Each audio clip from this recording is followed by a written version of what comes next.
It's another grand final show, everyone. We're back. The same crew as last week. Like all good teams, you go in with an unchanged lineup. That's the way I think this works best. So after the positive feedback from last week, we thought we'll get the crew back on board. Thanks for all the comments and all the live listens and the like. Tiger71, welcome back to you, mate. Hey, thanks for having me, mate. No dramas at all. Good to hear that we're both actually sounding a lot better. We're not sick anymore. Like you said, the Collingwood loss really pepped you up, didn't it? Mate, Collingwood losing by under a goal literally could cure cancer. I don't know why the scientific community doesn't make it happen more often. And Grockadoc, what's it been like being down in the heartland of Geelong after we've knocked them off? When they were winning at halftime, they were looking good. Has there been a salt mine down there? It has. It's been a salt mine all over social media, but I tell you right now, it's been dead quiet in the city centre. Absolutely dead quiet. It's like a ghost town right now. Do you walk around with your Richmond gear on? I did that today, and I'm proud to say I got a few death stares and a few not so nice remarks from some elderly gentlemen sitting at the bus stop. But it is what it is. Well, you're probably lucky that you're here with us. Well, the bright side is every female living in Geelong would have start throwing you their panties because they know you're the only bloke that's working. Hell yep. And Justin Charles has joined us again. Why stop a good thing? We're on fire. We're going to go 3 from 3 with these podcasts in the final series. How are you, mate? Fantastic, mate. On top of the world. And I'm just going to play a straight bat today. I'm just really pumped and just in admiration and just feel fantastic about what our boys have achieved and what an amazing season they've had, and fully deserve a grand final berth. I'm really proud. Yeah, it's been an incredible season. I mean, as much as all of us really love what the boys have done and where they're at now, I think a lot of us may have thought we might have made the finals at the halfway point of the year, given what our record was at. I don't know if anyone really fully believed we could go all the way to the grand final, but they obviously did, and that's all that mattered. So I had the honour, and I keep harping on this, I had the honour and good fortune of hosting the Richmond Executive Group this year, and I got to speak and interview with the players, and I've been pretty solid on this all year, and it wasn't pie-eyed optimism. It was based on what I was seeing and week to week. And I called it a long way out. I said that we were able to win the premiership this year. And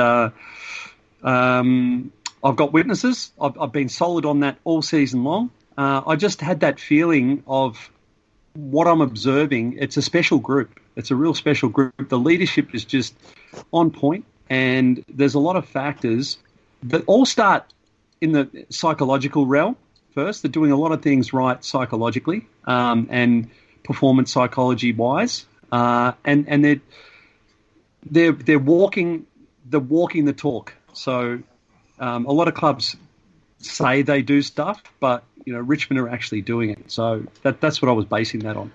And we'll touch on the VFL a bit more after, but for those who watched it, the reaction of, obviously the players playing after the game were obviously ecstatic, but the camera pans across to the senior AFL boys. Alex Rance is jumping around like a lunatic, chest bumping blokes, and everyone was just genuine excitement for the VFL boys who won, and it's kind of infectious, isn't it? I think it really is. It really is. Now we'll talk about the prelim game just quickly. We obviously played the Cats last week, and Richmond 12-13-85 defeated Geelong 9-12-66 by 19 points.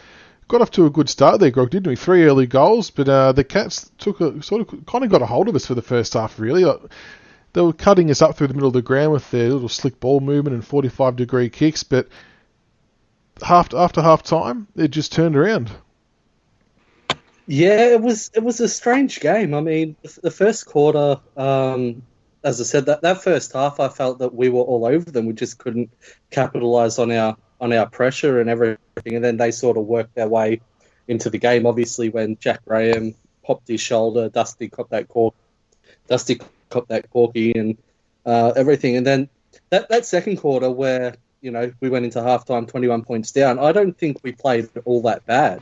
It was just, we just couldn't. It was just a few simple mistakes, a missed handball or a missed kick that really stopped us from getting forward. But I thought we got our hands on the ball in the second quarter. It's just silly little mistakes and missed targets that really stopped us as well. And then going in 21 points down, I don't think Geelong could have played any better than what they were doing.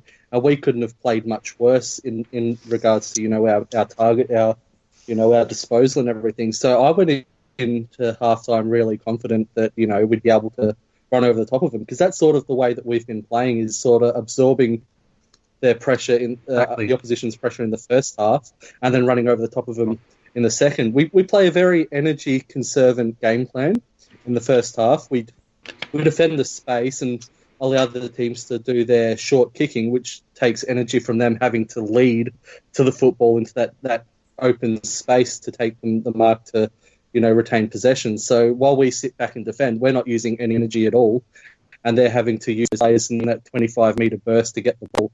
And it sort of chips away at their energy levels throughout the game, and then we just surge over the top in the second. It's almost rope-a-dope style. Absorb, and then punch in the second half. And it was just an amazing game, and I'm so proud of the way that we fought back after half-time. That third quarter was absolutely brilliant. Yeah, I think we said, sitting up in the stands, that it was probably most important that we kicked the first goal the third quarter.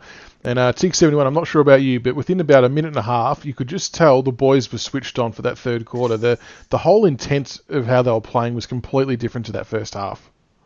Yeah, look, how I sort of noticed the game was in the first quarter. I was always worried that the first quarter, because of the bye, and they're just coming off a game, that we might start a little bit slow. And we didn't play too bad, but we had everything that could go wrong. As Grock mentioned, we had injuries come left, right, and centre. Martin hurt himself, so on and so forth. So, and in the second quarter, we didn't play badly, but we didn't play to our level, if that makes any sense.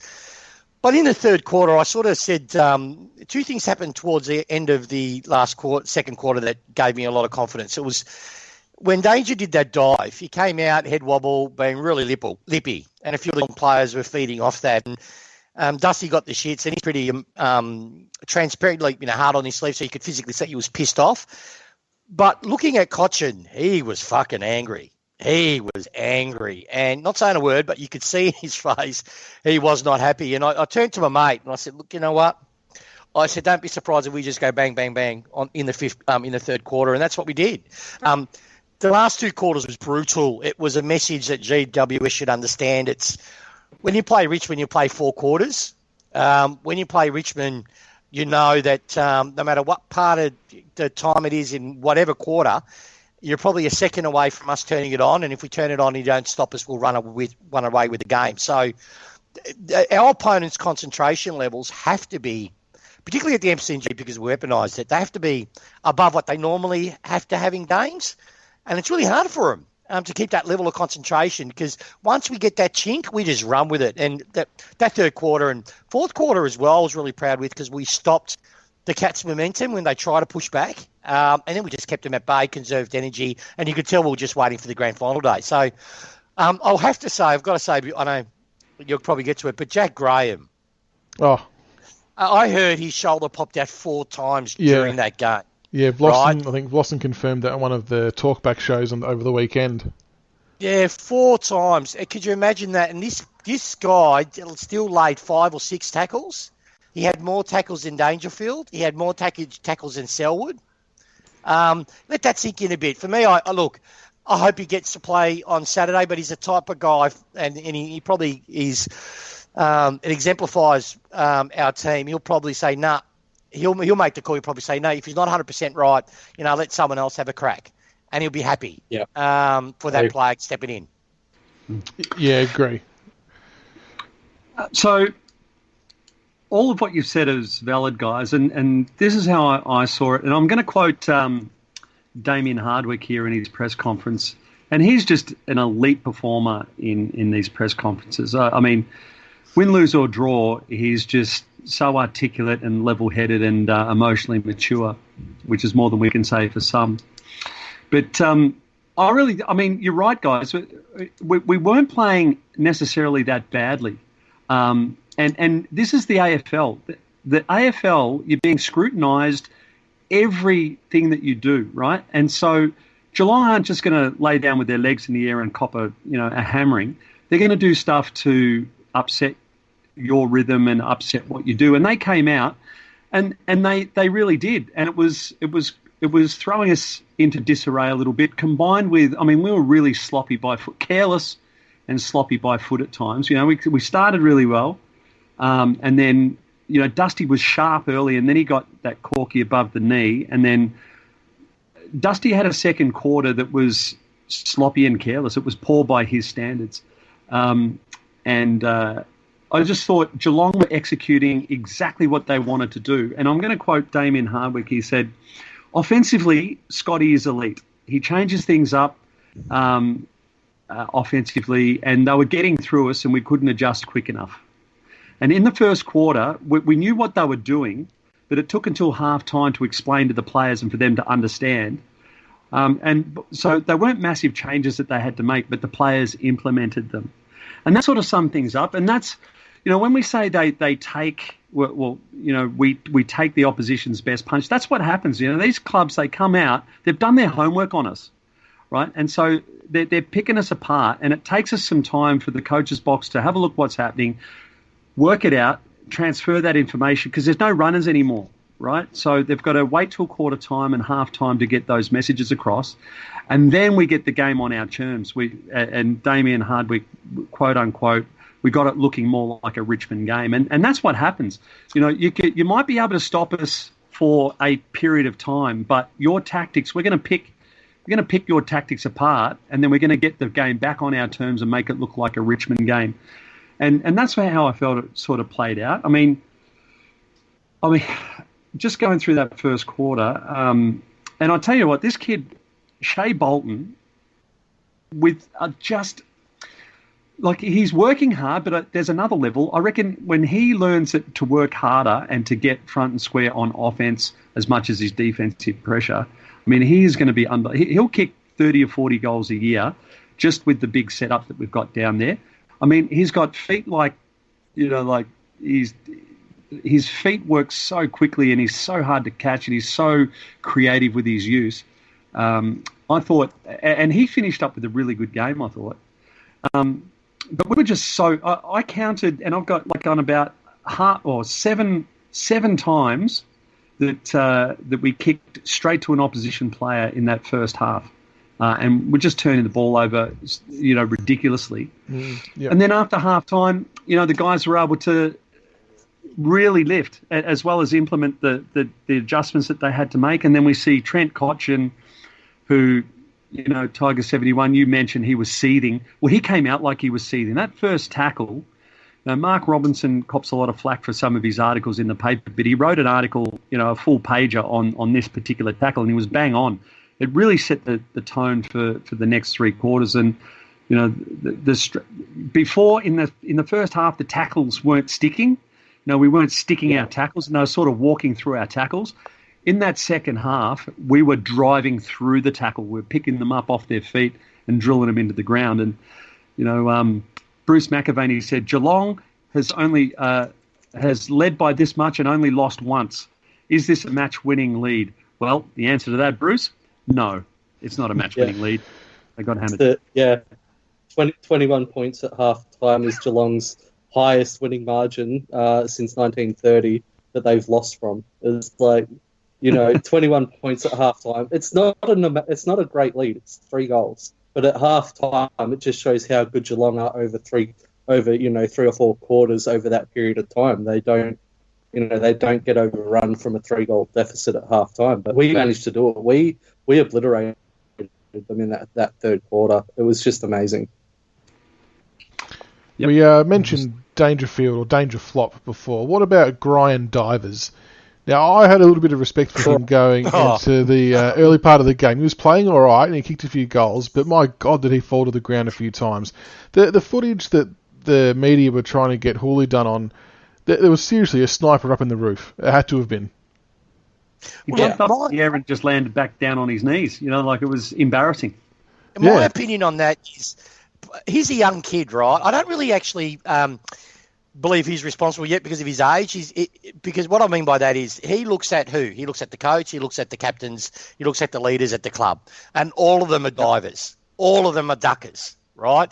All of them try to cheat the system by flopping, right? If you look at Selwood, he's renowned for it. Duckwood, people call him. Danger, people call him Danger Flop, because whenever the pressure gets really intense in finals, and he showed it perfectly in the second quarter and in the third, every time he got attached, that pressure goal on the third where Shai Bolton does the handball, pressure gets it and kicks it, and that basically sealed the game. Just before that, yeah, well, was it Lynch? Yeah, but just before that, Dangerfield got bumped by Lynch, he smashed him. But if you notice Dangerfield, he flopped like he got poleaxed, right? He did poleaxed. Well, I don't. It was a big hit. I reckon it was a big hit. No, I don't reckon. No, I think if he was strong enough, let's say if it was a Cochin or if it was a Graham or another, if they got hit up, but they would have bounced back, right? They would have bounced back, and they would have tried to get up. He just slayed on his back like he just got hit in the head, and he didn't. So that Myers kid, little dreadlock boy, he's copying what his leaders are doing, and then I'm hoping that he cops the heat, and my fear for that kid is that the people around him will say, you did a good job, yeah, well done, don't worry about the haters, the people external, you continue doing this, and if he continues doing this, he's going to be a less of a player, because he dead set dived, and he didn't just do it once, he did it 3 times during the game. He took it easy out. And Geelong will never get to the real level. I don't believe they're a top 8 side. I reckon they're home, but I mentioned that the last podcast, home games at home fluctuate their results. Until they get that out of their game and actually play with spirit and integrity for the contest, they will always be a minnow side. Yeah, I agree. Look, let's. I think credit where credit's due here. Look, like the top 4. I mean, the top 5 or 6 sides, they're very good football teams, and I think they've one of 2 things has to happen. And I'm not taking a pot shot at Chris Scott, but he's getting left behind in personal development stakes. I think far out in front of the pack, you've got Damien Hardwick and you've got Nathan Buckley. Nathan Buckley is so close to cracking the system. It's really interesting. But you saw his press conference. I love the press conference. The press conferences for me are as important as the game. And it really reveals an insight into the character of the team and what have you. And I just think Chris Scott, he's just really, he's so guarded. It's like he's trying to hide something and doesn't want to give away anything ever. And then these other elite coaches are just really not trying to pull the wool over anyone's eyes. They're communicating with integrity and honesty. And I reckon that's where it's their leadership. Like, they're a talented team, let's make no mistake. They are a talented team, Geelong. And I think their leadership is what needs to be improved. And they need to spend some dollars and some resources in upskilling and tooling them with the sports psychology side of things, in my opinion. You talked about the press conferences and everything. That was evident after the game Friday night, when the first question that Chris Scott was asked was, what was your message to the boys after the game? And he just straight away just goes, it's private. It's private. Yeah. It's like, what a dick. It's like, most coaches most coaches in that situation would be like, the message to the boys was, we did some things wrong, we did some things right, we've got some things to work on that we'll do over the off season. That's generally the straight out answer that most coaches give. Yeah, we had a great season, despite the adversity, everything that happened, rah, rah, rah. But Chris Scott straight away, no, it's private. It's private. He was very snarky, very arrogant, I do not like him as a coach. Like, I just find that he's arrogant and just self-absorbed. He's a complete wanker, to be perfectly blunt. But hey, Scotty, are we a better team this year than we are last year now? Well, he even actually contradicted himself. He actually said in that press conference, Richmond's been clearly the better team for the past 3 years. Yep. which was good. You know, like, which was good on him. But I reckon someone went in his ear because the way he said it was like he was having a shit as he was saying it. His media guy would have said, you have to say something positive because if you don't, you're going to confirm everyone's opinion that you're an absolute clown. I still don't rate him. He won't change. He won't change. The reason is he reckons he's Albert Einstein, but he's not. Until he can understand his limitations and empower those around him and get people that might be a little bit smarter in certain areas of the game, like Hardwick's done with our assistance, that he won't improve. And then, they're going to stagnate. But, I can't stand the guy. Look, he's the smartest. He's the smartest person in the room, and he'll tell you that himself. That's his problem. Yep. And look, you know, here's the thing. And tactically, he's pretty good. Okay, we've got for a half of footy, they had us on the ropes. And even in Dimmer's own words, Geelong were all over us and we didn't even look like it, right? So you've got to give him props. He does some things really, really well. But the public relations and the sports psychology side of things and the fish stinks from the head down. And when you carry on if you carry on childishly and with no emotional intelligence and maturity, that sort of filters all the way through your club, even through to your supporters. And on the flip side, we look at Damien Hardwick, and his press conference was littered with effusive praise for Geelong. You know, he mentioned on numerous occasions, how good they were, how good a team they've been, how we aspire to be like them, how Scotty's elite in his tactics, and just really recognising the opposition. And that's not just false flattery. That's not servile flattery. That's like genuine, heartfelt. He means it. And when you mean it like that, and you're communicating with humility and grace and intelligence and emotional intelligence, like it just makes you proud as a supporter and makes you want to be better yourself, right through to us as a supporter. And so that filters through the whole club. And I just reckon now they may have to move Scott on, right? They may have to, if you like what you're saying, guys. If he doesn't find another string to his bow, and it's in the area of PR, how he speaks with integrity and honesty and emotional intelligence and personal development and that kind of thing, Geelong are just going to hover thereabouts, because it's not at the elite level. It's not about who can jump the highest, who can kick the furthest, because everyone can kick and jump the same. Like it's everyone. The opponent that you're playing against, Robert Wall's always said this, is either a little bit better, a little bit worse, or the same. The physical stuff that you can measure is negligible. It's who's up for it on the day, and that resides between the ears. So, yeah, spot on. Speaking of having it between the ears, Tom Lynch, what a performance. 5 goals, 10 marks, 12 scoring involvements. Just a game like that, that internally for himself completely justifies why he made the move that he did. I mean, he wanted to play in the big time. He wanted to play finals. Obviously, there was the chance he might have gone to Collingwood, and they made finals as well, obviously. But to be on that prelim stage and stand up with that kind of performance was just sensational, Tiger71.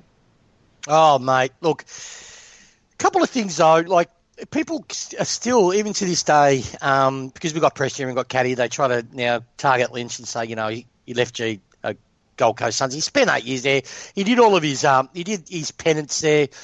This was his dream, and he people were knocking him at the start of the year, and I just couldn't freaking believe it. We had, even if you look at the round 3 against GWS, where they all going about how GWS smashes, but people forget to mention we didn't have Jack Rewalt, we didn't have Hawley, we didn't have Grimes, we had Short do his elbow 2 minutes into the game, we had Rioli lose a quarter and a half after getting slammed into Davis's hip and nearly puncture a lung, and then we lost Cochin at the end of the third quarter.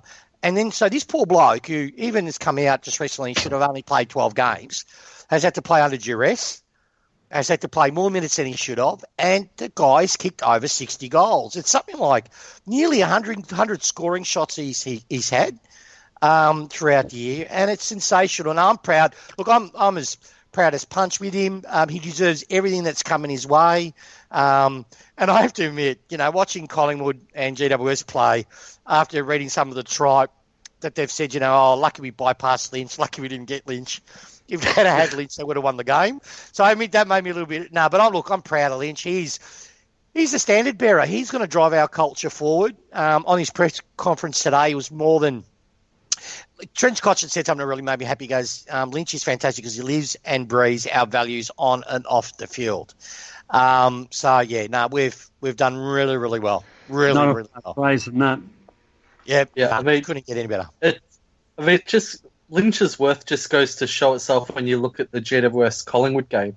Collingwood, had a buttload of inside 50s in that last quarter, but they had no one to kick to. I mean, their key forward at the time was Brody Myercheck. He had 4 disposals all game. 4 disposals.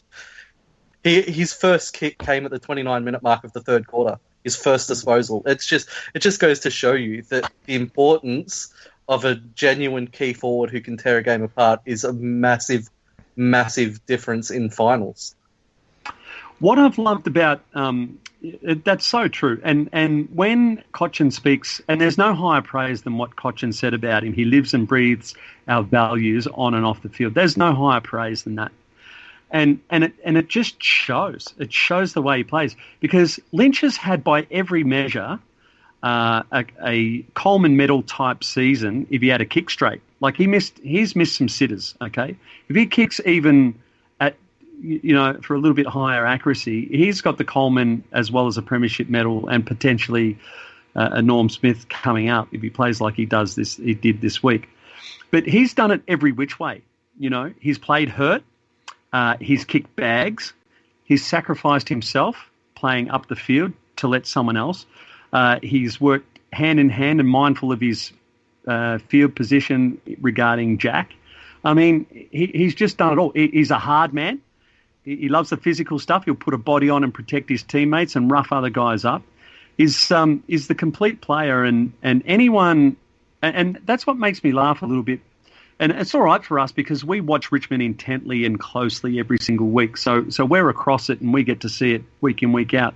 I feel sorry for the likes of Matthew Lloyd, who he's just looking at stat sheets and highlights, and he's seeing that early on, Lynch not doing much on the scoreboard or on the stat sheet. But anyone who's there watching the game, his work rate and his willingness to work for his teammates and protect for his teammates has just been off the charts. And, I mean, he just deserves everything he gets. I couldn't be happier for the bloke.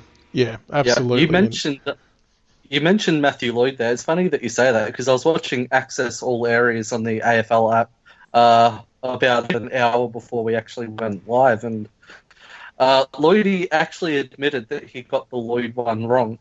He said that he wasn't across, the whole start to Lloyd's season, the Lynch's season, all the interruptions and playing hurt, and then Jack having, going down for that extended period, and Lynch having to do it all himself. But he goes, he got it wrong, and Lynch now, he's starting to find the space from the defenders. He's starting to push up. He's starting to get involved, and he actually apologised because he, as he said, he sort of got that one wrong based on the facts that he had at the time. So.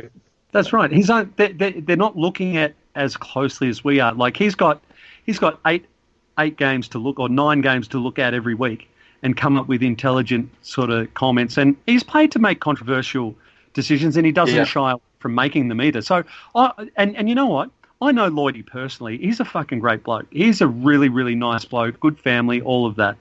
And if he says something, he means it, right? He means it with integrity. He doesn't mean it from a bad place. And he's got the balls to say it. But have a look. Now, I didn't know that, but he's also got the balls to apologise. So that's full credit to him. He got it wrong, and he was the first to apologise. So good on him. Yeah, that's all you can do in those situations. The other player I want to highlight as well, we spoke about Jack Graham, but Dion Prestia, I know we've spoken about him the last couple of weeks, but bloody hell, what a game. 28 disposals, 2 goals, 5 marks, 5 tackles, and he gained 744 metres. That's just off the charts. And if you're GWS, you have to take a serious look at him and try and work out how to stop him. Oh, he's just the jet. And you know why I like him? Because he runs straight lines in the midfield. When he needs to use his agility, he does. But if he sees an opening, he has the courage to just punch it. Yeah, punch through it. And he's kicking, funny enough, into forward 50 is not that bad. Sometimes, I don't call him meatball, I call him shotgun, right? Because sometimes he's kicking, you don't know where it's going to be hitting. But he's now playing with intent, and he's kicking over the football, so the ball's generally darting straight. Yeah, I'm wrapped with him. We're seeing, like people were laughing, why did you pay pick 6? You're overpaid. He's just justifying, get him a proper pre-season fit, what he's going to do for us. And I reckon he's actually going to get better next year and the year after that. He's an absolute jet. No doubt there. He's an elite. Yeah, he's an elite centre clearance. One of the elite centre clearance players in the league, and his kicking. I mean, we throw that word around a little bit, but there's no other way to describe it. His kicking has become elite. It's long and accurate. But also he's got the touch. Those couple of those passes bursting out of the centre to Lynch and some of our key forwards has just been unbelievable. Yeah, and I think the fact that he's got that penetration and depth in his kicking now shows just how long it does take to get over sort of those injuries that you have over a sustained period, especially the knee injuries. They do take time, and it shows. With Lynch, if Lynch is this good now, coming off 3 years of knee injuries, and it's taken Prestia 2.5, 3 years to get over his. If Lynch is this good now, how good is Lynch going to be in 2-3 years' time once he gets completely over them? So I think imagine. Yeah, calm down, Tig71. One of the most underrated aspects about Dion's game for me was the fact that he kicked the 2 goals, but he also had 3 direct goal assists. It just showed Dion himself contributed 5 goals to our total score. Lynch contributed 6, obviously had 5 and had a goal assist himself. But, 28 possessions, he smashed Geelong's midfield to bits. Like that, his third quarter, he was just back to that player who in 2010, 2011, in his first couple of years at the Suns, everyone was, saying that he was going to be a Brownlow chance, Smokey, and all-Australian lock and everything, because he was just that hard-running, nuggety midfielder with skill, with pace, could pinpoint a pass and everything. And now we're just starting to see him get back to that. And it just shows the pick 6 that we gave for him was a massive bargain in what he actually brought to us. Even if he did nothing else, he was an integral part of us winning the 2017 flag. Now he's an integral part of us possibly winning our 12th flag. That pick 6 is more than paid for itself right now. More than. There's no doubt about that, and it's. I laugh at some of the experts and media types that. What they look at on the stat sheet is not how we value players. And I wanted to bring up Jack Riewoldt. He had, by any measure of his standard, a nightmare game on the weekend. But you know what? He still contributed. And I don't think he missed 3 absolute sitters that Jack normally kicks in his sleep. But he never stopped trying, and he never stopped. How he's grown as a leader and how selfless he is. I'm thinking about that goal in the third quarter where he drew 2 opponents. It was a contested mark, and he had the drop. He's marked from a worse position than when he went for this ball. And he saw Dusty. He read the situation really quickly. Didn't even try and mark, and just deftly tapped it into his path, and Dusty ran into open goal. And you know what? He didn't even try and mark that. And he had the drop. He had the drop on his opponents. He could have marked that himself. As I said, he's marked from a worse position from that in the past, and he could have marked it. But he did the team thing, and it just speaks volumes of where we're at. And that's why I say, when I'm not cocky when I say we're going to win the premiership. I'm just reading that kind of stuff is hard to stop. It's so hard to stop when you're trying to bring your teammates into the game and they're trying to bring you into the game. It's like trying to stop the damn wall, the boy with the figure in the dike. Every time you plug one, there's another leak that springs, and you don't have enough hands to plug them all. So and that's where my confidence and predictions come from. Now, I'm no oracle, I'm just reading what I'm just reading what these guys are presenting on a weekly basis.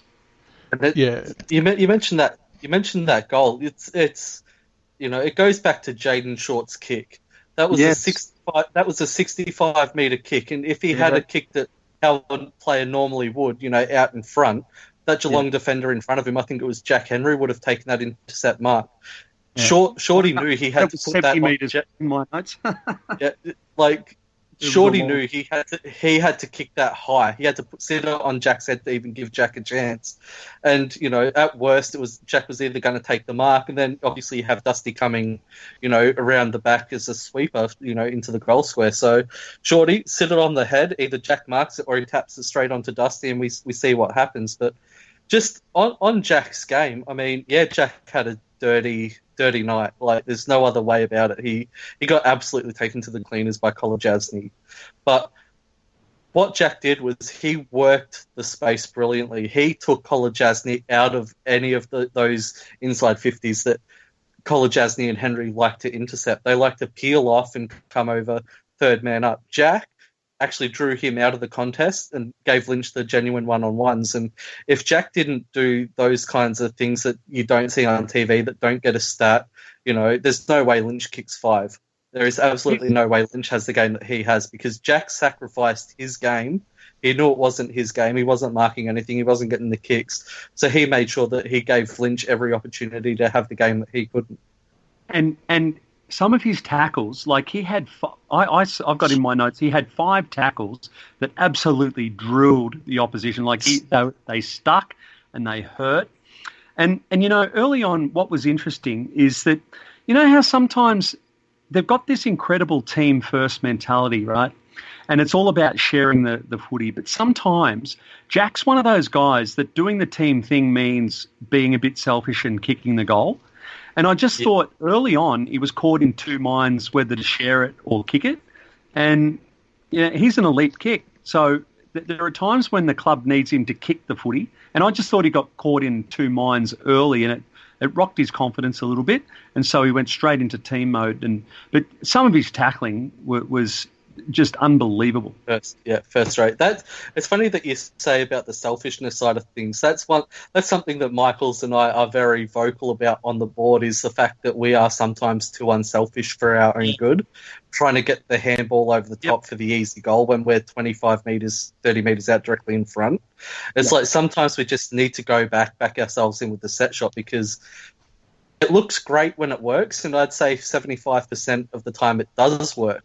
But that 25% can come back to haunt you. And we have seen it a few times where we've tried for the easy goals and it's turned over and the other team goes down the other end and scores quickly. And we have lost a couple of games for it, especially last year, because of that trying to get the easy goal in. But it's one of those things. You can understand why we do it. We sort of want to get our teammates into the game. But at the same time, what's more important, getting teammates into the game or getting the 4 points? I think sometimes we get that a little bit skewed. We sort of lose sight of the goal sometimes, especially when there's a game that's close or, such a blowout. But, I think sometimes we do need to go back ourselves in, take the set shot, play the percentages. But, Grock,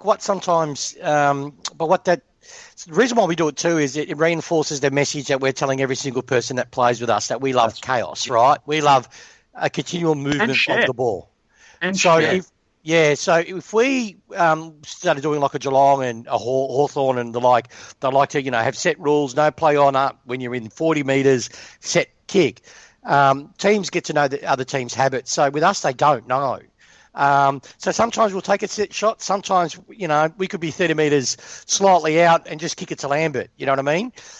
They always have to be moving. The defenders always have to be on, and it just wears teams down. So I don't want us to change. Sometimes it frustrates the shit out of me when we do it. It was like in the Grand Final 2017 Prestige's goal when when there was a beautiful tackle on Sloane by Townsend on the wing, which caused the spillage to Jack, who then handballed it, I believe, to Rioli. To Lambert, and Rioli did 2 shepherds for him, and then Lambert handballed it to Graham, who handballed it then to Prestia. Any one of those three could have taken the shot, right? Yeah. But it's just that continual flow of movement, and it's what makes us unique. It's our brand. It's what we do. And it's more than just the chaos aspect to it. By the way, it's the share. It's bring your teammate in so that it's not so long since he last touched the footy. And if everyone is up and getting the touch, then everyone's feeling good, and it's hard to stop.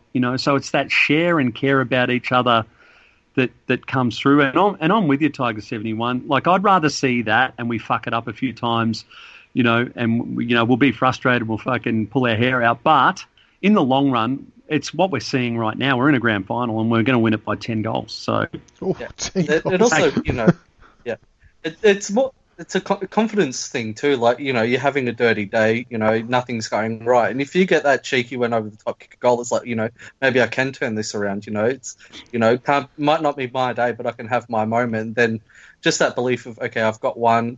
Pressure's off a little bit. I can start focusing on, okay, next contest. It's just sort of breeding into that mentality of, let's get this one right, do this, and then we can focus on the next one. I've won this one, I can win the next one. Whereas if you're had a dirty day and nothing's going right, it's like, the mentality sort of slips, okay, I'm probably not going to win this. You get that negative mindset, and that sort of breeds. Whereas what we do with that handball, I would like us to go back and take shots a little bit more than we do, especially 25 out directly in front.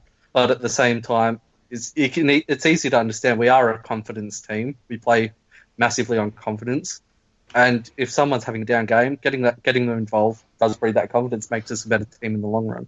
All very good points there, fellas. I've got down some notes to talk about the VFL. We probably won't be able to dedicate too much time because we've got obviously the big preview for our own game, but the VFL boys played and won a magnificent grand final on the weekend. Richmond 8-10-58 defeated Williamstown 7-13-55 by 3 points. Got off to a flying start. I think it was 28-0 in the first quarter, but to Williamstown credit, they clawed their way back, and they got plenty of shots on goal, and they pegged us right in. But I just want to talk about the last few minutes of the game. It was a really intense contest, and a couple of players that really stood up. Riley Collier-Dawkins, for such a young kid. The composure he showed to slot those crucial goals in. It looked pretty blustery, to be honest, with the way the flags and the ball were swinging around. That was just a really great sign from a young player to step up like that. Pickett was obviously very good. And Townsend and Morris, I mean, if you're going to go into a final, they're the two kind of blokes you want on your side. They're just so tough and so non-negotiable when going at the ball, or the man with the ball.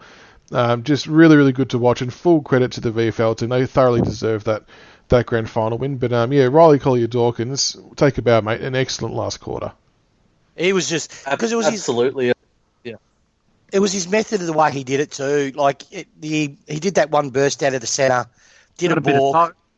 He's got a bit of toe, and then he hit this beautiful pass and hit the leading Richmond player on the tip. But he did it when it was like the game needed someone to step up and do it. And then his second goal, which was just pure class. We weren't scoring. We were scoring point after point after point, and he just took ownership of it, streamed in and kicked that long goal. It's one for me is Marlon Pickett too. I watched him intently on Sunday. I'm of a belief that I know we're banking on Ross to fill the role, but I reckon, because Marlon tackles, he can create pressure. I think he's got enough of a tank now, regardless if you take away it being a grand final, but just an AFL game. I reckon if we wanted to be brave, I reckon Marlon should get a crack. And it's nothing to get Ross, but Marlon does some things that you're born with that type of skill set. He's old. He's 27. Yeah, he's 27. But he's got time and space. It's like only a few players have it. He was getting swamped. He was getting tackled left, right, and centre, and he will balk, look, okay, I need to run 10 steps, then deliver, instead of that quick hack kick that goes up in the air. So he will add value to us on Saturday if they pick him. What was the call? It'd be a bold call. It'd be a big call. It'd be a heck of a story. Just the only thing, and it could go either way, I reckon. We know,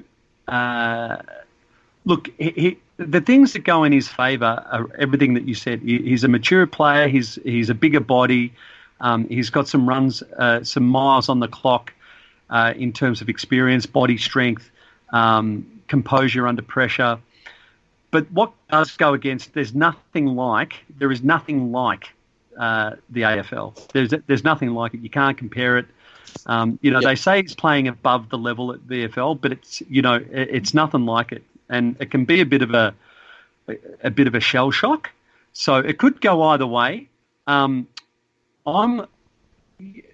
think Richmond and the current leadership aren't they're not predisposed to rolling the dice. It's whether they think it is actually rolling the dice, how they're assessing, what metric they're using to assess the risk on actually picking him, Marley on Pickett, that is. How are they assessing the pros and cons? Because from where I sit and my ignorant point of view, I think it's too big of a risk to bring a guy in for his first game, because you've got the guys that they held over in Ross and McIntosh, proven performers at the level. So, be interesting to see. A lot of intrigue. Yeah. Just on the VFL Grand Final, obviously, there's been a lot of talk about RCD. There's been a lot of hate on the board for him. And people need to realise... Has it really? I haven't read that. It has. A lot. Unbelievable. Yeah, I haven't read that. But there's been a lot of hate for him on the board. And people need to understand, this is his first year in the system. He's a very skinny kid. He's growing into his body. He had a massive growth spurt, in the last 18 months. So he's still trying to get. You need to get a better connection there. He's going to have to fill out. But is this better, guys? Yeah, it's better, go. mate. Is this better? Yep. Yeah. Carry on. Yeah. He's still filling out into his frame. He's got he's been smashed around playing VFL, which has got a lot of hard senior bodies, got a lot of ex-AFL players and current day AFL players too. So he's still trying to get used to playing against men. To see that speed that he's got, being able to break contests, he's got a long raking kick on him, beautiful skills, and he's going to take time. We knew that when we drafted him. He was always going to take time. So I think it's unfair for people to jump on him now saying he's not going to make it, he's going to be a bust, when he was always going to be a project player. He's not. There were comparisons to Bontempelli, but Bontempelli had grown into his frame a lot quicker than what RCD has. But the one player that we haven't mentioned for the VFL game, who I thought was arguably close to best on ground, was the Eggman, Derek Egmalesi-Smith. I thought his composure from the back half was absolutely brilliant. He was, calm with the ball, composed, aggressive. His defending was brilliant. He was the one player who kept us in the back half when Williamstown were pushing. He didn't really lose a contest all day. So I think he's one that needs to be talked about as well. So I thought he had a really good game. Just on Pickett, I agree with Justin in that I think it's not the right time to give Pickett a debut. I think obviously there is a massive, massive difference between VFL and AFL standard, and we've seen so many players not be able to make that transition in an AFL, home and away season. And we know finals are always up in intensity themselves. So I think that while, that there is that temptation of, bringing Pickett in because he is the unknown. He hasn't been exposed to AFL, so clubs can't plan for him and the way he plays. I also think it's a massive, massive risk in that we don't know how Marlon will actually transition to AFL level. And while I'm a massive fan of Marlon and I've watched him at Waffle level a few times and was stoked that we landed him, I still think it's too big a risk. And I think Jack Ross and Camden McIntosh are probably the two that should play because, as Justin said, they do have exposed form at VFL level and AFL level, and I'd be more confident bringing one of those two in to handle the pressure than Marlon, because Marlon is an outside runner. A lot easier to shut a player like him down than it is a player like Jack Ross who gets the ball at the face. Yeah, fair enough. But interesting selection coming up. But yeah, congratulations again to the VFL boys. That was an exceptional win, and I'm sure they will thoroughly enjoy that.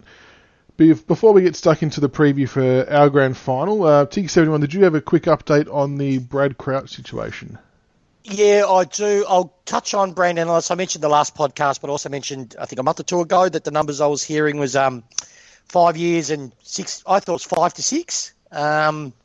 Apparently, they've come out and I don't know if they've just ripped off what we've basically said, but it's essentially Gold Coast has and him agreed to terms, 5 years at $600K, which was the upper end of the dollars that I heard.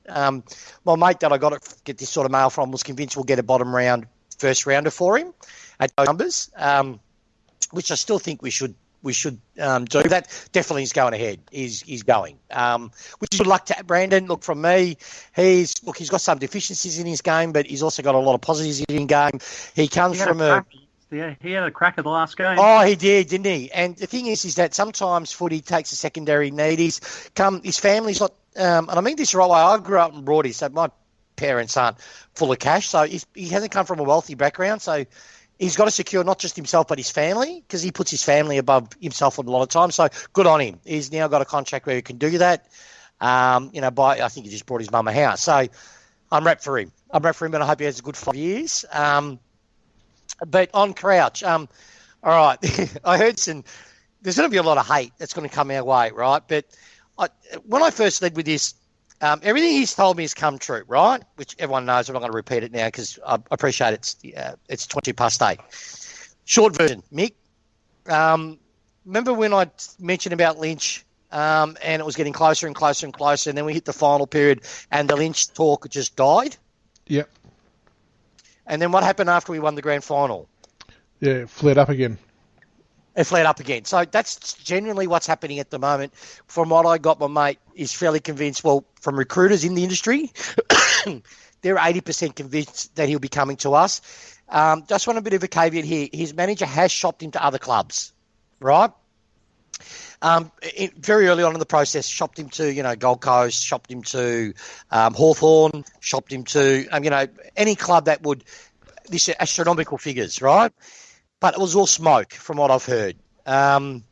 We've been into this now for the past 18 months. Our only risk is who they appoint as coach. They're going hammer for tong, but they haven't signed him yet.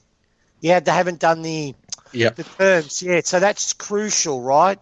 Clubs would be signing, Stratton just agreed to terms. Anyone that's agreeing to terms are doing it now. If you don't hear anything, now, you hear it this first in this podcast. Guys, if you haven't heard anything this week about Brad Crouch recommitting, I reckon he'll be a Tiger. Fair enough. There it is. It's interesting. I posted... say that again? Yeah, just on that. Say that again. What was that last thing that you said? I spaced out a little bit. Yeah, if you don't hear anything from Brad Crouch's management during our grand final weekend that he's recommitted to Adelaide, then my gut feel is he's going to be a Tiger. Well, there you go. Yeah. Yep.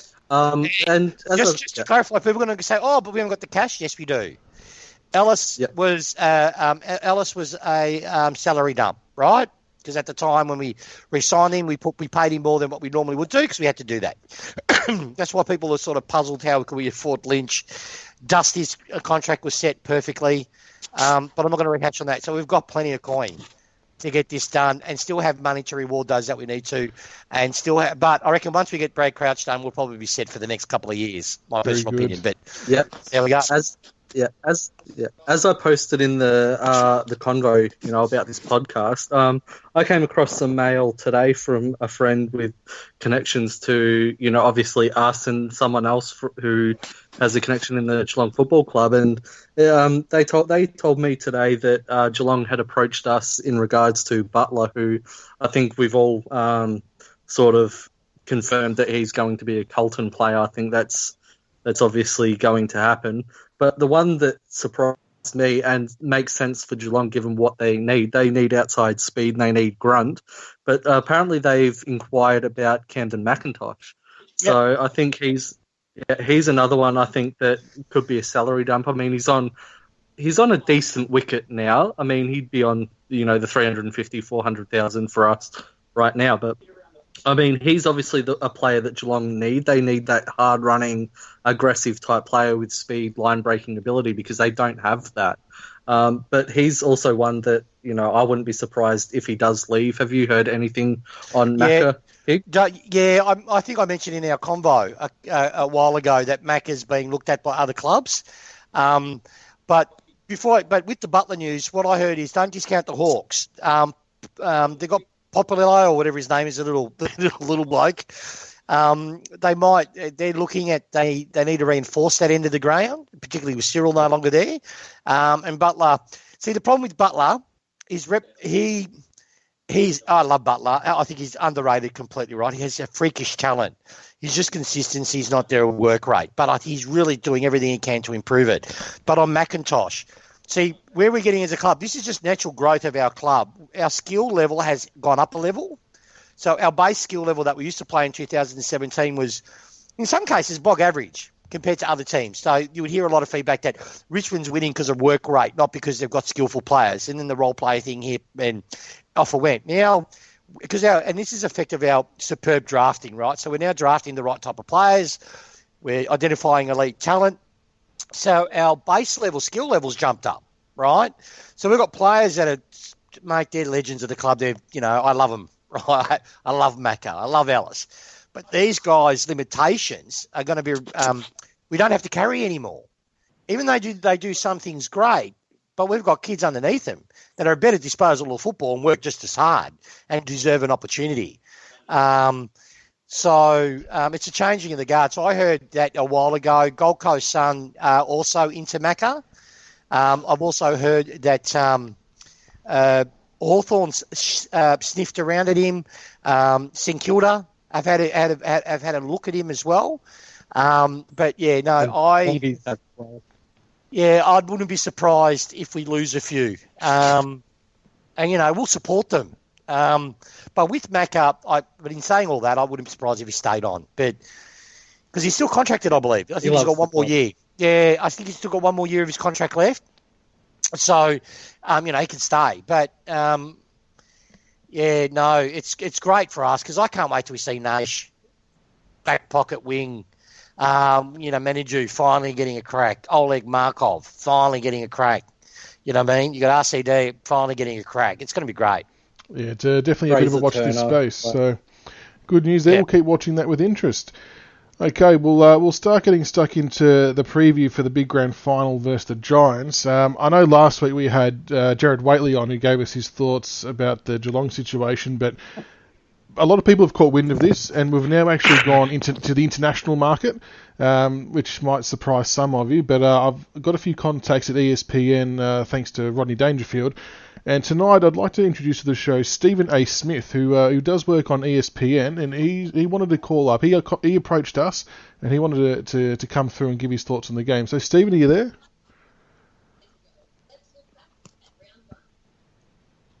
Stephen?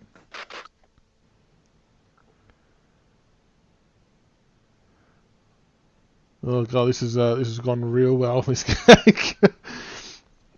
I can see it, but I can't hear you, Rodney. Oh, no idea what's going on here. You there, Stephen? Yeah, this is back in live. It is. Yeah, no, you're on now. I've got you there. Now, I still can't hear you. That's right. Well, we might push on and start the preview with our Stephen. If he gets back on the line, we'll jump back there. Before we get started going through the preview, I do want to put just a reminder out to some idiot journos and opposition supporters who keep saying, I keep reading this line, that apparently we're the only team on Saturday that has something to lose, and the Giants don't. And I don't get it, because at the end of the day, we're both playing for the 2019 Premiership. So in my mind, if you're a Giants player or coach or fan, that's still a lot to lose. So I just hope people can kind of back off from that angle. But it's the last Saturday in September, playing the grand final. It's a huge effort given the year we've had, and it's not going to be an easy game. It'll be tough. The Giants have hit form the last few weeks. I'll just go through a few stats here. The Giants' road to the grand final, defeated the Bulldogs by 58 at home, defeated the Lions by 3 points away, defeated Collingwood by 4 points away. The last two games are probably a bit more brutal than they would have liked, but they've definitely improved their form over the last month prior to the home and away season when they were kind of up and down a little bit. And then our road to the final, defeated the Lions by 47 points and obviously knocked off the Cats by 19 points. And we spoke about before the last time we met. I just want to that margin flattered, by the way. That margin flattered the Cats. The 19 points. Yeah, that was a 36 plus point win there. We missed some absolute sitters in that second half, but that was an absolute shellacking in the second half, and we just didn't capitalise on the scoreboard. So yeah, let's take that into consideration as well, lads. Yeah, fair call. Having a look at the comparison lineups from what both teams put out in the park in our most recent finals. So the changes would be for us. So out would be McIntosh, Stack, Chol, Egg-Malesi, Smith, and the ins would be Caddy, Nankervis, Baker, and Graham. Although we know that Graham's a 90% chance to not play. And for the Giants, they'll be without. Well, they had Delidio, Caniglio will be out. Hopefully, Simpson and Buntine. And in for them is Kelly, Finlayson, Keefe and De Boer. So some good changes from the last time we met from both teams, assuming that things go to plan. It's going to be a tough game, Justin. What have we got to do to win it? Just more of the same. And I just see it... look, if De Boer goes to Dusty, which he probably will, Dusty will take him straight down back. The big forwards will play up. They'll expose him one-on-one, and Dusty will kick a bag. Okay? And I'd like to see that anyway, because Dusty owes him, and I think he's up for it. He's in really good touch. It's just the bruise above his knee, so that match up there I'm looking forward to. Let that one play out. But then you've got all like Cochin, Prestia, Shadow. We haven't touched on Edwards. Like, he didn't have a massive game possessions-wise on the weekend, but gee whiz, like, the touches that he did have were sublime. I mean, you can't sit on all of them. And I think they're going to try and rough us up. I think they're going to try and play physical, but our discipline, we just fly above that shit. They may do their homework and may pick us apart early, but I just see us, once again, absorbing, taking their best shot. They'll be... You know, I thought they played their grand final against Collingwood. They were too happy to get in, if you know what I mean. Like, it was probably against the flow, and they've probably been against the flow all the way along, and I just don't see them being able to get up again like that. I think in the second half we'll run right over the top of them, and I think we'll see our big forwards having an absolute field day. I think Jack can't play as bad as he did the other night. I think he's in for a bag, and he's a proven big game performer. And if we can get our structure and get the game looking like a Richmond game as soon as possible, I think it'll be lights out. We'll be able to savour the result from half-time, I'm tipping. And I saw you tweet about this today as well. It's a question that has to be asked, I guess, in terms of the ruck department. Mumford's obviously going to do bulk of their ruck duties, and to be honest, he's not much drop. He's lost the plot. It's his last game. He hardly trains. I know I'm in no way comparing Soldo to Grundy, but Grundy had 70-odd hit-outs, but for my mind, the difference between us and Collingwood is that Collingwood didn't make any use of those 72 hit-outs. They had no targets to kick to. Their midfield butchered it. If Soldo can get 30, good hit-outs, we're going to make the most of that. So do you stick with Soldo and Nank, or do you try and bring another runner in? 100%. I mean, here's the thing. I mean, I saw some people...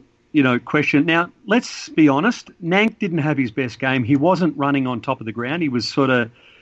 there was something energetically wrong with Nank. He got pushed around by Radaglia when he went into the ruck as well, and that normally doesn't happen. But he still had some really telling hit-outs. One of those to Prestia that resulted in a goal.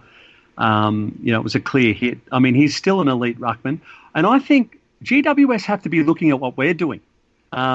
We don't need to be responding to what GWS does. And if they're going to play one ruckman, we still hammer them with two. I think the balance right now is right. And you don't mess, like right now, we've won that position for, 12 weeks in a row. We've won that position 12 weeks in a row. Okay, so let's put that in context. and there'd be no reason to mess with that. And we see Soldo. I mean, he took some fantastic defensive marks. He did. Really telling marks that really rebounded the footy for us on Friday night. He's just grown and grown and grown. His composure is there. I'd like to actually see Soldo work Mumford forward and see if he can get a grab, because Soldo's a very good kick for goal. So that's how I'd like to. I would be absolutely flabbergasted if they were to, change up the ruck combination, because I think it's been really working, and we've won that position over the last 12 weeks. So we won't change that.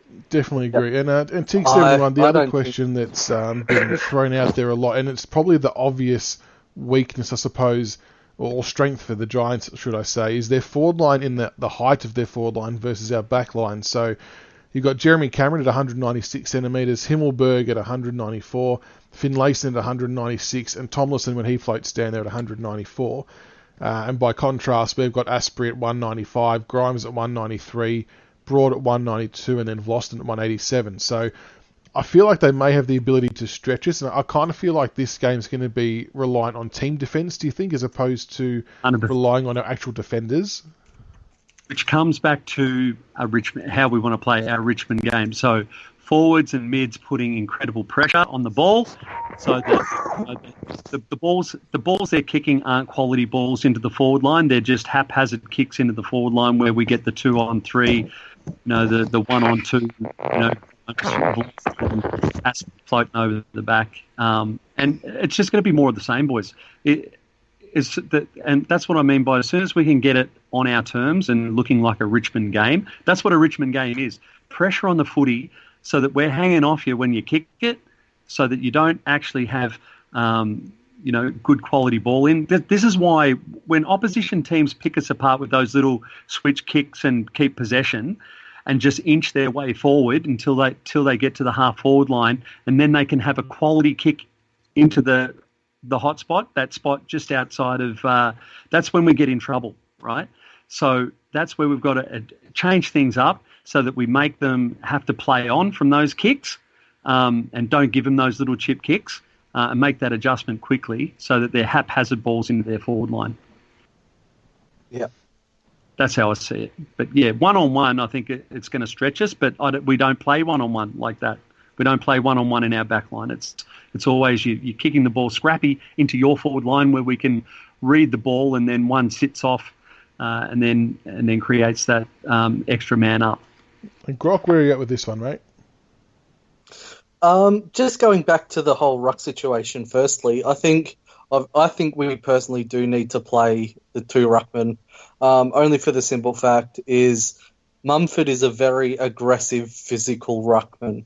And I think it'd be a little bit too much for Soldo, who's still only in his 24th AFL game, to have to go up against Mumford, all game with no support. And one of the things that I think gets overlooked is the fact that it's Mumford's last game, and Mumford does have a history of belting blokes. It's not his last game. It's not his last game. He'll be doing a modified... Sorry, Grock. He'll be doing a playing, coaching hybrid next year. So he'll play less games, but he'll still be playing games. So he can't go Terminator. I've heard that he won't actually be playing any games next year, AFL-wise. Anyway. He's playing. Yeah, he's playing. Up to 12. Yeah. I think Mumford will be running high on emotion. He always does, and I think he'll be a very physical presence. And I think we do need Nank in the side to help combat that. Nank is a physical presence himself, and he's not going to let Soldo get absolutely smashed and battered by Mummy in the ruck. So on that, I do think they're the two. We do need to play the two ruckmen. I think the key to the GWS game is just breaking even with their midfield. Their midfield absolutely pantsed Collingwood on Saturday.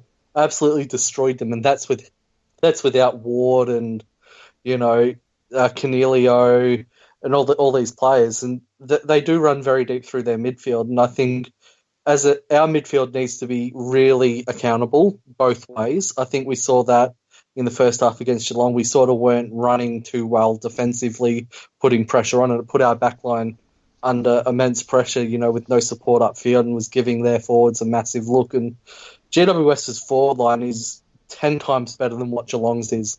It is a massive, massive difference in quality with the players that they have compared to Geelong. So if we even slip, 10% off what we should be doing, then they'll absolutely pants our defence. And I think Jeremy Cameron is the one that worries me. Obviously, the game earlier in the season, he kicked 7 on us, and he's still a massive worry because he's too mobile for Asprey. So he's got Asprey covered on the lead, and he's a little bit too tall for Grimes as well. So he poses a real problem for us, especially if our midfield doesn't transition. So I think the key to, the GWS game is absolutely breaking even with their midfield and running defensively. If we can get that right, GWS have shown that they can be scored against on transition if their midfield doesn't win the clearance. So I think, stopping their midfield from any advantage they may have in the clearance and, the contested possession game, that's going to go a long way for us winning. And Tigerc71, the $1 million question, who plays on Toby Green? Oh, I couldn't care, really. What I see, just my quick bob is on Mummy. His biggest weakness, because he's quite fat, is he gives all these free kicks away, right? So having Soldo there, which is taller, one of the tallest rucks he's coming up against, he's going to be giving free kicks away, probably 3 a quarter. And you Soldo undersell will get right at the top of him. Yeah, well, and you also undersell Soldo. He's Croatian, mate. Yeah, that's what I'm saying. Soldo will get up the top of Mummy. Oh, yeah. And Soldo, if Mummy tries to go the bully on Soldo, Mummy would be waking up the next day. Because Soldo, pound for pound, Mummy couldn't compete. But on the actual game itself, people are talking GWS up, and it infuriates me. See, GWS, the reality is it's going to be a beautiful day, which is great. The reality is they're going to be hopefully bringing 3 of their gun players in, right? Which is fantastic, which is exactly what we want. See, there's no surprise GWS has started performing finals-type football when their elite talent, their top elite talent, has disappeared.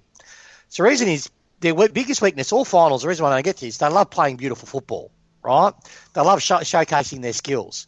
They love being able to run on that wing, doing that, getting it past to forward 50 and then doing that lancing pass into their forwards, and off they go. But that always breaks down in finals and really high-pressure games. So when they lost a bit of talent and they got these triers in, still good players, but triers in, they played ugly football and they started getting results. So I don't worry about GWS. Like who plays on that little midget that loves tearing people's eyes out? I don't care because it's our system that will beat theirs. Geelong got on top of us not because our players didn't run defensively. They got on top of us because they got clearance. That's our weakness. If our midfielders aren't on and they get that quick clearance kick, and we can't get first possession after the contested, post clearance possession, we can be exposed. But our defence now has improved to such a point they can absorb 36 inside 50s and only concede 2 goals, but 4 points. GWS has Cameron's the one I worry on. He's always had good games on us, but now we've got our full complement outside of Rance. Our midfield's better. Our forward line's a lot better. They have more to worry about us than we have with them. I seriously believe if we can keep the game ugly, make it heavily contested, and what I mean by that is, even though statistically we're not a great stoppage side, we're actually pretty lethal on the outside of a stoppage. We've got that sort of work. That's 100%. And we need it. It's the contest after when it becomes clear on the stoppages where we're dynamic, because we're hanging off you. And that's exactly my point. That feeds onto that takes their biggest strength out of GWS at the moment. They score most of their goals from stoppages, right? And another funny thing. They've copied us in 2017. One of the innovations Hardwick made because of the talent we had on the park in our forward line to protect us on turnover, he used to kick to the pocket in our forward 50. Always did it. Kick to the pocket so we could set up and then we could score. GWS is now doing that. from what we've done. But we know we've got the tools on how to counter that and break that down. That's why we don't generally do that now. So I'm pretty confident we're going to win. I reckon it's going to be a close game, though. I don't think it's going to be 10-goal, 12-goal win, even though I wish it was, because I'm going to the game, which is going to be great. But, look, I reckon we'll win by 2 or 3 goals. Yeah, that's what I think it'll be, around about 12 to 18 points. I hope I'm wrong. I hope it's a 6-goal win, but we'll see. And you mentioned about a few players coming back in. I suppose the big talking point is Lockie Whitfield coming back in. I think it's going to be, 11 days post-operation after having his appendix removed, albeit that's keyhole surgery these days. But Justin, coming from like a past player's perspective, playing that soon after a surgery, I mean, is there a big element of risk involved in that for the Giants? And if you're a Richmond player, are you going after him pretty hard, pretty early to test him out? We don't play like that. There's a level of sportsmanship that just it's not that we won't avoid tackling him and making him feel it, but I just don't think that'd cross the minds of our guys. There's do you know what I'm saying? Yeah. Like it's that there's a level of we're going to beat you to the letter of the law, and but what I will say, an operation, how many days is it? I think it's end up being 11. About 11 days post-op. 11 days, okay. You know what I will say? A general anaesthetic knocks you around. It destroys the good bacteria in your gut, and it doesn't make you feel good. So, there's going to be lingering effects of the anaesthetic, in my opinion.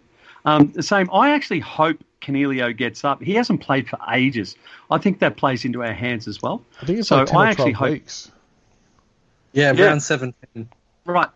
So that's a long time, guys. Yeah. So for sure. I actually hope they do. We know that there's no substitution for match practice. We've seen that with Nank trying to get back. He was in and out. He needed some run in the twos, to get back on top of the ground. And I actually hope Canelio does play, because I think that he'll be a liability fitness-wise and certainly touch-wise, and got to be confidence-wise as well. So whilst I don't think we'll target these guys in terms of injuries, like there's no doubt. I think if Jack Graham does play, I think those dirty dogs will target Graham because that's the way they play.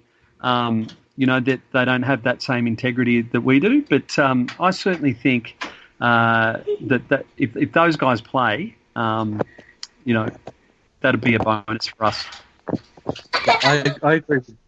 I agree with Justin in that if Whitfield does play, I don't think that we'll actively seek him out, to niggle him or make him feel it. But that being said, if he's there with the ball and we have the opportunity to tackle him, we will smash him. Spear tackle him. Spear tackle him. Yeah. The only worry is the spirit of the game rule. If they try to say some fucking shit, if you crunch his ribs because that's where his appendix or whatever, mate. That's the thing bullshit. If they're worried about that, he should not be playing. Once exactly you cross right. over that line, you should be 100% fit. And if you're not, then you can't expect the opposition to take it easy. They're trying to win a game, and right now it's a grand final. Everyone out there is going to go 100% to try and win, and if that means smashing into someone who probably shouldn't be out there, if he's he's still sore or he's still healing, then so be it. But yeah, I don't think that we'll actively go out to seek him like what GWS did with Cameron, just constantly into him. But if the opportunity arises for us to smash him, we will. But I think with the Toby Green thing, I think Nick Floston will be the one that goes to Green. Obviously, Green is a physical player, he's quick and that, but I think Nick Floston's got enough to go with him. And if Green tries any of his dirty crap on Tigger's not going to take that. Like he'll smash back into Toby Green. Like he won't put up with it. So I think Tig's probably our best option for Green if Grimes plays on Finlayson or Tomlinson. Yeah, fair enough. I don't mind that as well. All right, before we let you go, fellas, we will get a final margin and a Norm Smith medalist. We'll chuck that in there as well. So, Tiger71, we'll start with you. Not that the margin matters, we're not playing for percentage, but it's always good to guess. Oh, like I said, 3 goals. So 18 points. Norm Smith, I actually think Edwards. Very good. Brock? I think Richmond by 27 points. I think it'll be a pretty close game for the first 3.5 quarters, and I think with the physical toll that GWS have gone through over the last few weeks and that massive game in the wet against the Pies that was very physical, I think we'll run over the top of them halfway through the last and have a pretty comfortable win. Norm Smith, for me, I think it'll be one of Basher Hooley or Dion Prestia, and I'll go Basher Hooley. Fair enough. And Justin? As I said before, boys, I think it's going to be a pretty typical Richmond win, and I think if we kick straight, which has been our nemesis all year long, I think it'll be that 36 point range if we don't kick straight. But if we kick straight, it's going to be 60-plus points. I think we'll run over the top of them in the second half. I think we're certainly fresher. The guys are really hungry. This is their time. They've done everything right in their preparation. The club's in a great space. Everything's full bore. 60-plus points is my margin. And you guys pinched my one, so you must be reading my mind. I was originally going to say Shedder for Norm Smith, and then I thought Basher Hooley really deserves, because he arguably could have, maybe. Certainly Dusty was the Norm Smith for mine last time, but Basher was so close. I was going to say Basher, but seeing as how you two guys picked those, I'll go the skipper Trent Cotchin, just because it would be just rewards for leading the team the way he has on and off the field. And the way he goes at the footy. He turned the game last week with the tackle, and he had a really good game all the way along. That one-on-one contest that he beat Ablett and managed to get the ball out. Brilliant.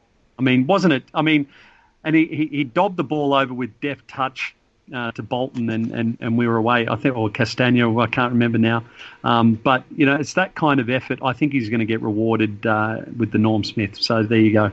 All right, Awesome. I'll go the Tigers by 19, and I reckon Dusty might go back-to-back for the Norm Smith. Oh. So we'll see how we go there. But anyway, promises to be a fascinating game, and it's very exciting to just be there. And like Timmer says, we've put ourselves in a position to give ourselves a chance to win the big prize. And I think no matter what Tiger fans win or lose, we should be very proud of what the boys have achieved this year. And but obviously we hope we do come away with the win, and everything will be happy, and we'll all spend a fortune on more memorabilia and build up our man caves again, which will be nice.